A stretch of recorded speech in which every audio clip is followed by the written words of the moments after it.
Hello guys, welcome সবাইকে আমার চ্যানেলে। তো এখানে আসার পরই আই থিঙ্ক সেকেন্ড দিনই আমরা চলে গেছিলাম আগে মলে এসেছিলাম, কারণ এখানেই সব কিছু পেয়ে যাব। মানে কড়াই টড়াই যাবতীয় যা দরকার, মুদিমাল সমস্ত সব কিছু পেয়ে যাব।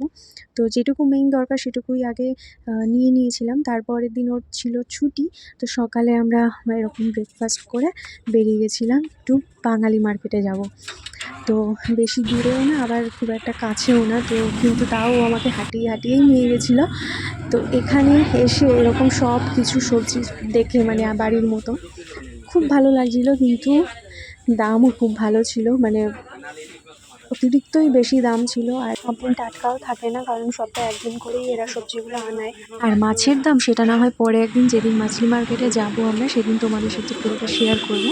তারপর আসার সময় চোখে পড়েছিল এই ছোলা ভাটোরের ঠেলাটা, আর অনেকক্ষণ দাঁড়ানো ছিলাম, কারণ ও খাবেই। তো আমরা পার্সেল করিয়ে বাড়িতেই নিয়ে যাই, আর সামনের দোকান থেকে আমি নিয়ে আসি একটা কর্ন ততক্ষণে, কারণ এতটা হেঁটে যাওয়া আসার পর একটু ঠান্ডা হলে কিন্তু ভালোই লাগে। তো ফাইনালি চলে আসলাম বাড়িতে।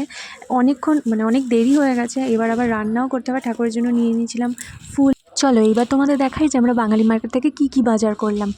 লাল শাক পেয়ে গেছিলাম, অনেকদিন ধরে খেতে ইচ্ছে করছিলো, তাই লাল শাক এনেছি, কাঁচকলা এনেছি, শিম এনেছি, গাটি কচু এনেছি, শশা, রসুন, ঠাকুরের সলতে, আর ধূপদানি, প্রদীপদানি, তেজপাতা, গরম মশলা, চাউমিন, যা যা মানে দরকারি টুকটাকি এনেছি। আর এই যে হচ্ছে ওর ছোলে ভাটোরে, যাই হোক আগে খাইও নি, তাই বলতে একটু অসুবিধা হচ্ছিলো, কারণ আমাদের ওদিকে তো পাওয়াও যায় না। এই যে শাকটা আমি কুচিয়ে নিয়েছি, আরও রসুন ছুলছিল। এবার বাকি কাটাকুটি আমি করব, আর রান্নাটা নাকি ওই করবে। তো করুক। রাঁধতে বাড়িতে আবার ভিডিও কলে কথাও হচ্ছিলো, আর এদিকে লাল শাক ভাজাও হয়ে গেছে। তারপর আমি স্নান করে এই যে জামা কটা ধুয়ে চলে আসলাম ঠাকুরকে দিতে। আর আজকে প্রথম এই বজরংবলিটার পুজো হবে, যেটা আমাদের ঘরেই ছিল, তাই অনেকটা ভালো লাগছে। আর এই যে স্নান করে আমি আজকে পরে নিয়েছি। ছোটো ননদ দিয়েছিল আমাকে এই জামাটা আমার অ্যানিভার্সারিতে। আগে বলা হয়নি, তোমাদের সাথে শেয়ারও করিনি, আজকে পরে তাই দেখিয়ে দিলাম।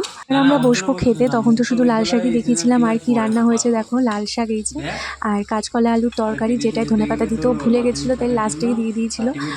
আর সাথে হয়েছে একটু জলপাই পেয়েছিলাম বাজারে, তো সেই জলপাইয়ের চাটনি হয়েছে। আর এই মাংসটা বৌদিদের ঘরে হয়েছে, তো বৌদি দিয়েছিল আমাদের। আর তারপরে খাওয়ার পরে কেটেছি ফল, কারণ আজকে বাড়িতে আছে, তাই আজকেই বেশিটা কেটে ফেললাম, কারণ খাওয়া হয়ে যাবে দুজনে। একা একা ভালো লাগে না সত্যি। বাড়িতে থাকতে চা খাবে না, কিন্তু এখানে চা পাতা এনেছে, তাই চা করতেই হবে, সাথে বিস্কুটও যেহেতু এনেছে। আর তারপরে রাত্রের জন্য একবারে চাউমিন করে ফেললাম। প্রথম তো অনেক কিছুই এখন রান্না করে খেতে ইচ্ছে করবে। তো আজকে সারাটা দিন তোমাদের সাথে কিন্তু শেয়ার করলাম কিভাবে কাটালাম দিনটা। ভিডিওটা ভালো লাগলে অবশ্যই একটা লাইক করে দিও। Thank you for watching. দেখা হচ্ছে আবার নেক্সট ভিডিওতে খুব তাড়াতাড়ি।